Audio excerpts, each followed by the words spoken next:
নমস্কার সকলকে, আমার পেজের আরেকটি নতুন ভিডিওতে আপনাদের সকলকে অনেক অনেক স্বাগত। আমি প্রিয়াঙ্কি চলে এলাম আমার জীবনের আরেকটি নতুন দিনের অভিজ্ঞতার গল্প আপনাদের সাথে ভাগ করে নিতে।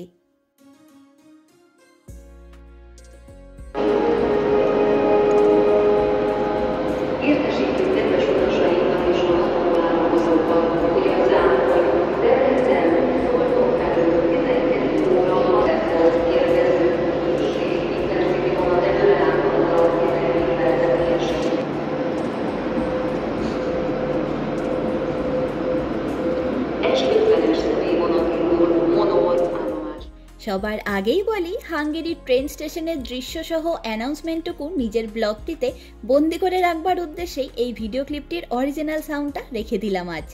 আর এখন বলি আমরা আজ চললাম কোথায়। আমি সাধারণত ব্লগগুলো রেকর্ডিং করে থাকি আমাদের প্রবাসী জীবনের উইকেন্ডগুলিরই, সেরকমই একটি উইকেন্ডের ব্লগ রইল আজ। আজকে আমি যে ব্লগটি শেয়ার করছি সেটি 27শে এপ্রিল রবিবারের ব্লগ। তখন ইউরোপের হাঙ্গেরি দেশের সময়টি ছিল বসন্ত পেরিয়ে মাত্র গ্রীষ্মকালীন দিনগুলির শুরুর সময়। আমরা আজকে হাঙ্গেরির মধ্যে অবস্থিত প্রায় 1000 বছর পুরনো একটি শহর ভাগকে ঘুরে দেখব। আমরা সেখানে আগেও একবার গেছি, আর তখন সেই শহর সম্পর্কে নানা রকম তথ্যগুলি আপনাদের সাথে শেয়ারও করেছিলাম। তাই আজকে আর কোনো ইনফরমেশন নয়, শুধু আমাদের সাথে ঘুরে সেই শহরের নানা সৌন্দর্যকে উপভোগ করবেন। চলুন।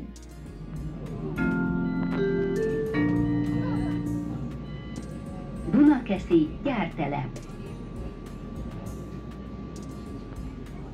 Biztos? Én tudom, hogy egy kicsit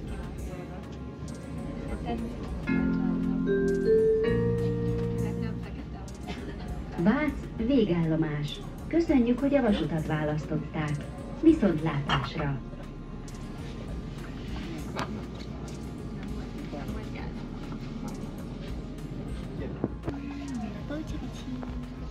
এই যে আমরা ভাজে পৌঁছে গেছি। দেখতে বাজে 1:38 বাজে। এবার নামছি দোতলা দিয়ে। দোতলা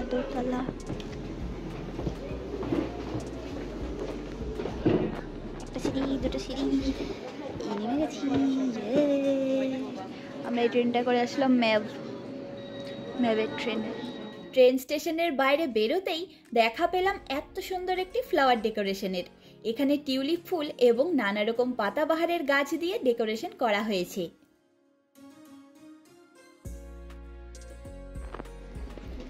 না খাবো না, এগুলো চেরি গাছ বলেছিলাম না ভাই, সত্যি। আর সামনের ওই লাল বাড়িটি আমার খুব পছন্দ, তার সামনেই আবার টিউলিপ ফুলও হয়ে রয়েছে, আর মাথার উপর নীল টুকটুকে আকাশ, সব মিলিয়ে দারুণ সুন্দর লাগছে। পুচকু একটা লাইব্রেরি, সব পুরনো বই যার যা আছে সব রেখে যায় এখানে, যার লাগবে সে নিয়ে যাবে কিংবা পড়বে। সম্পূর্ণ জায়গাটা কি সুন্দর। এখানে অনেক গোলাপ হবে ভাই, অনেক গোলাপ গাছ, এখানে বড় বড় গোলাপ গাছ। কি শান্ত জায়গাটা। চার্চটা শীতের সময় আমরা দেখেছিলাম, ছোট্ট সুন্দর চার্চ। এই রাস্তাটা এরকম দেখতে, চারদিকে গাছপালা, মাঝখান দিয়ে হাঁটো। চারদিকে কি সুন্দর সুন্দর জিনিসপত্রের মেলা বসেছে, আর পুচকুগুলো এখানে খেলছে। ওই যে ওই কি টায়ারওয়ালা যে ট্রেনগুলো, ওগুলোও চালু হয়ে গেছে।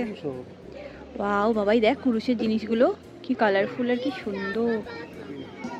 জোল্ড মানে গ্রিন, আচ্ছা আচ্ছা, ওই জন্য ফুল টুলের দোকান এখানে নানা রকম।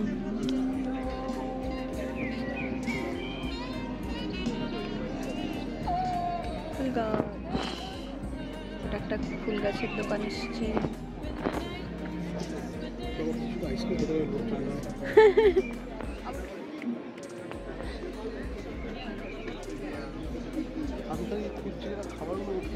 কতগুলো ডিমের দোকান। এটা হলো মেন স্কোয়ারের মেন চার্চ এখানকার, আর এটা হলো এখানকার একটা মিনি স্ট্রাকচার। পুরো সিটিটার নয়, এই মেন স্কোয়ারটার আর কি।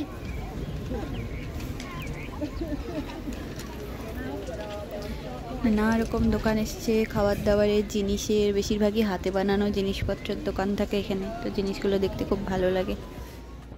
এই শহরের মেন স্কয়ারের চার্চটির ভেতরটা এরকম শান্ত এবং সুন্দর। আমি তো সুযোগ পেলেই নানা চার্চগুলির ভেতরে ঢুকে পড়ি, খুব শান্তি অনুভব হয় আমার।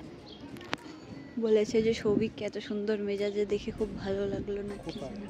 ওই যে গান করছিলি না ফেরার দিন, সেই গান ঠান করছিলি। আরে অস্ট্রিয়া থেকে আসারটা। এই গাছগুলোর মধ্যে একটা স্মেল আছে, কি বাজে লাগে, কেমন একটা গন্ধ। এই টিউলিপগুলো, টিউলিপ সিজন তো চলেই গেল, গরম পড়ে গেছে, নষ্ট হয়ে যাচ্ছে আস্তে আস্তে। এটা হচ্ছে মানে এই শহরের একটা বিখ্যাত স্ট্যাচু। ঠিক গ্রিনারি না চারদিক, গ্রিন গ্রিন। আমি তো রোদের নিচে কিছু দেখতে পাচ্ছি না, কিন্তু ভিডিও করে যাচ্ছি। আর ওটা হচ্ছে মেন চার্চটা, এখান থেকে দেখতে খুব সুন্দর লাগে। অনেকগুলো টিউলিপই পড়ে গেছে, কিন্তু টিউলিপ আছে অনেকগুলো।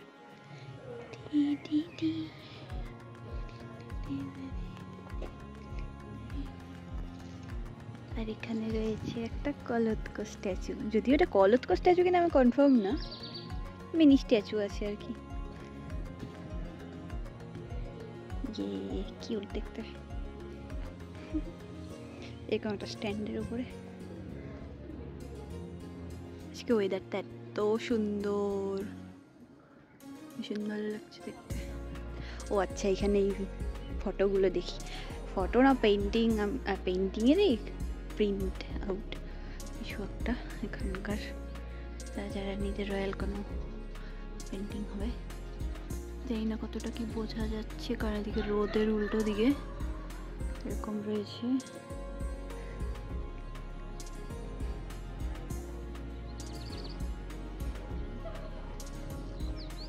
ভীষণ কালারফুল পেন্টিংগুলো।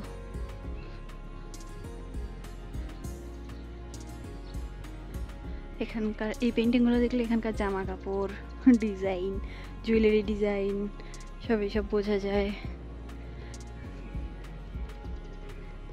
আর ওই যে ওখানে ওই টায়ার লাগানো যে ট্রেনগুলো হয় সিটি ট্যুর দেওয়ার জন্য, এই সিটিটাও অনেকটাই বড়। আমরা ছোট অল্প অল্প জায়গাগুলো ঘুরি, বাট এটা অনেকটাই বড় সিটি, আর সুন্দর, ভীষণই সুন্দর। ওই ট্রেনটা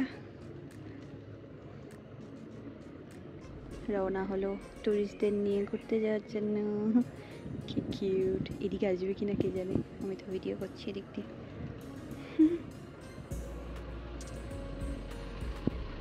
ও ওয়াও, কি কিউট দেখতে ট্রেনটা। সবসময় যে একগাদা লোক নিয়ে চলে তা না, কয়েকজন উঠলে ওরা চালিয়ে দেয় ট্রেনগুলো।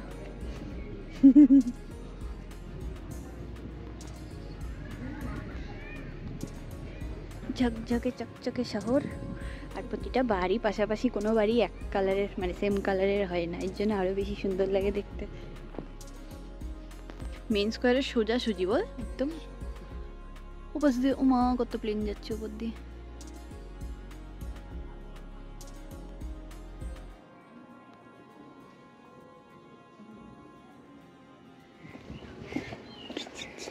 এই জবা ফুলের গাছগুলোতে কুড়ি এসছে, পাতা এসছে, কুড়ি আসেনি কেন। ও ওয়াও, দেখবো এই বাড়িটা, এই ফ্ল্যাট কালচারেরই বাড়ি, কিন্তু দেখ কি সুন্দর।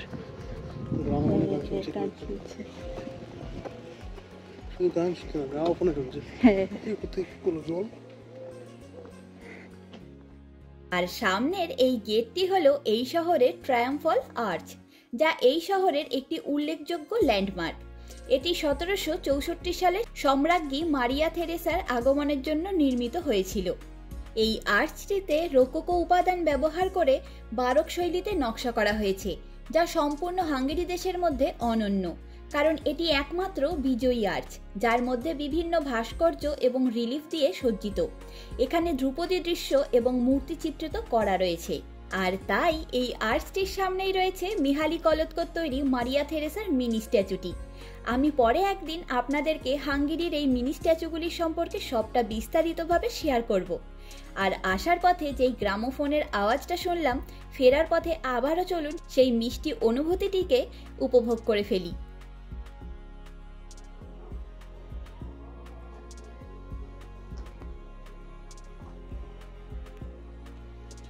দূরে হচ্ছে জায়গাটা।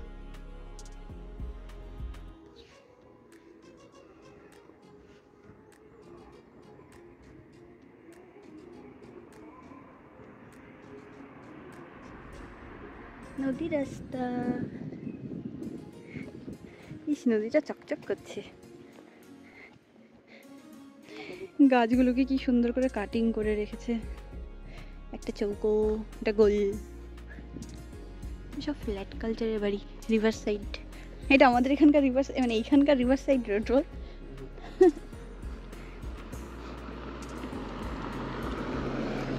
গাছ, এবারে সামনে নদী, আর এই বাড়িগুলোর সামনেটা শুধু দেখুন, যেমন সুন্দর দেখতে তেমন তার ভিউ। ঘরের ব্যালকনিতে বেরোলেই ব্যাস নদী, পাহাড়, সব কিছু অসাধারণ সুন্দর। আমরা এখন নদীর পাড় দিয়ে হেঁটে হেঁটে পার্ক পর্যন্ত যাবো। একটা পার্ক আছে, ওই তো চাইনিজ নৌকাগুলো কাছেই রে।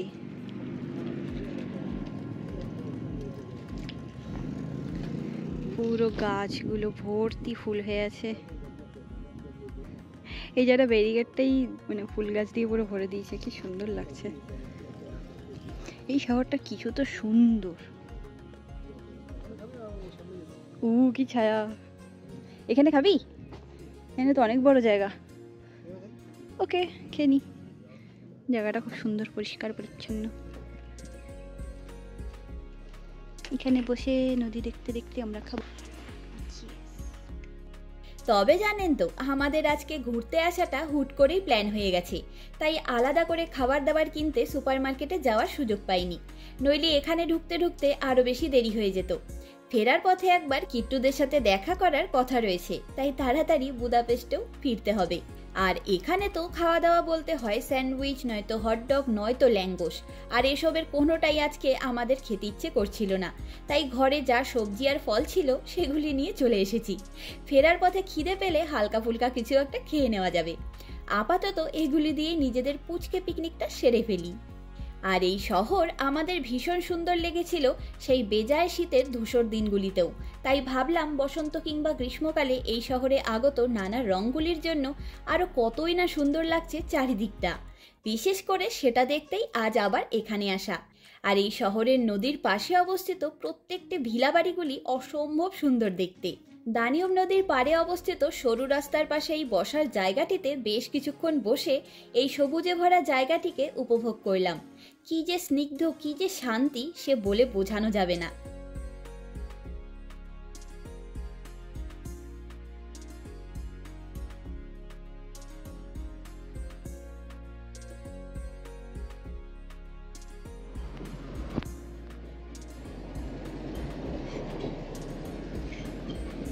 মা, সেই স্টিফেনের মুকুটের মতন দেখতে একটা বসার জায়গা, উনি সে বানিয়েছে এটা। ওরা শহরগুলোকে সুন্দর করে সাজাতে জানে, ভীষণ সুন্দর।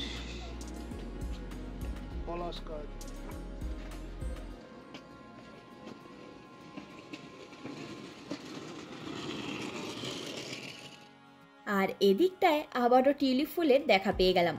আমি শুধু ভাবছি যে সামনের এই বাড়ির লোকেরা কি পরিমাণ লাকি, যে নিজেদের ব্যালকনি বলুন কিংবা জানলা খুললেই দেখা পেয়ে যায় এই দেশের বিখ্যাত দানিয়ব নদী এবং নদীর ওপারের পাহাড় জঙ্গলের। কি অপূর্ব সুন্দর পরিবেশটি শুধু দেখুন।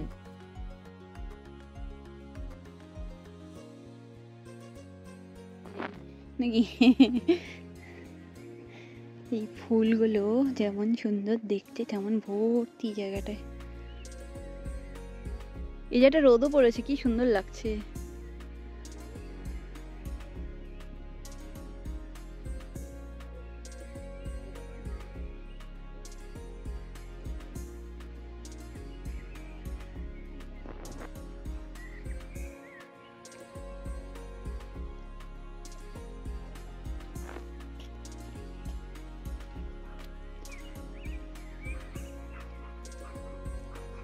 এই গাছটাই একমাত্র সবুজ ছিল তখন। হ্যাঁ হ্যাঁ, আশপাশ কিচ্ছু ছিল না, কিচ্ছু ছিল না সত্যি।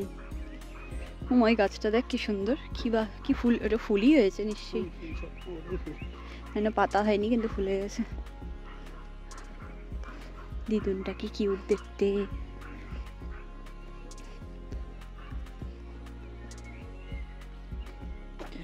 পুরো গাছটাই ফুল দিয়ে ভরে গেছে।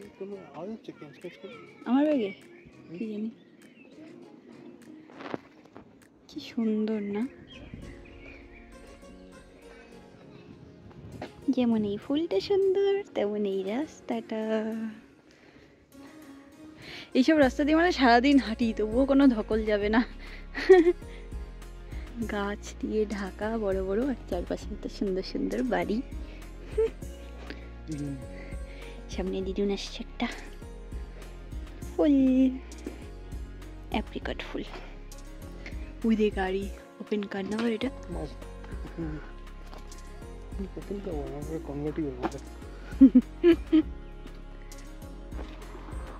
চারদিকে শুধু চেস্টনাট গাছ দিয়ে ভর্তি, আর চারদিকে সব ফুলগুলো এসছে, এত সুন্দর লাগছে।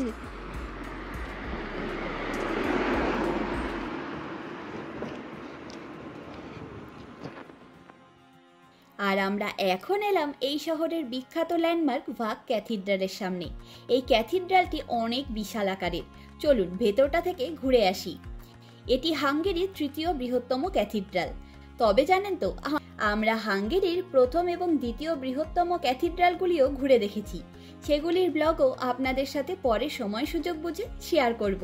আর এই ক্যাথিড্রালের ভেতরের অপূর্ব সুন্দর এবং শান্ত পরিবেশ আমাদের মনকে সবসময় ভীষণ সুন্দর এক অনুভূতি দেয়। এই শহরের আগের ব্লগটিতে আমি এই ক্যাথিড্রালের ভেতরের সম্পূর্ণটাকে কভার করেছিলাম, তাই আজ আর এদিককার ভিডিও বেশি রাখলাম না, নয়তো ব্লগটি আকারে অনেকটাই বড় হয়ে যাবে।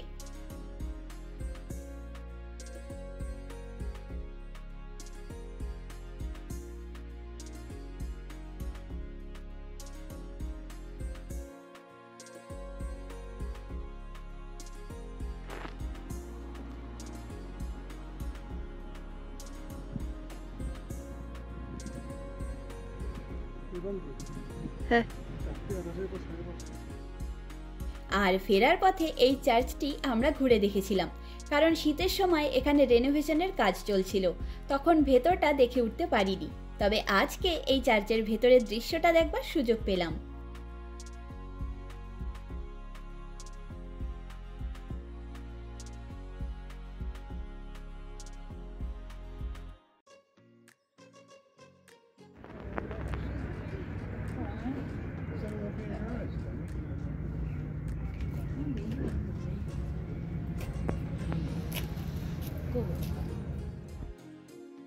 আর এখন বিকেল 4টা মতন বাজে। এই শহরের একটি বিখ্যাত ক্যাফে হলো মার্গারেটা ক্যাফে হাজ।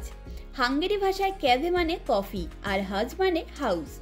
এটি হাঙ্গেরির ঐতিহাসিক ক্যাফেগুলির মধ্যে একটি। আর ওই কারণেই ভাবলাম এই শহরে আবার আসবার সময় সুযোগ হবে কিনা সে তো জানা নেই, তাই ফেরার আগে দুজনে কিছু খেয়ে নেওয়া যাক। সৌভিক নিয়েছে এসপ্রেসো কফি আর স্যান্ডউইচ, আর আমি নিলাম সানডে আইসক্রিম। যাই হোক, হাঙ্গেরির 1000 বছর পুরনো শহর ভাকের বসন্তকালীন সৌন্দর্য দেখে আপনাদের কেমন লাগলো অবশ্যই জানাবেন। চলুন আজ তবে গল্পের ঝুড়ি গুছিয়ে নিই। দেখা হবে, গল্প হবে নতুন একটি অভিজ্ঞতার গল্প নিয়ে খুব তাড়াতাড়ি। আজকের ভিডিওটি এখানেই শেষ করছি। সকলে ভালো থাকবেন, সুস্থ থাকবেন, আনন্দে থাকবেন। নমস্কার।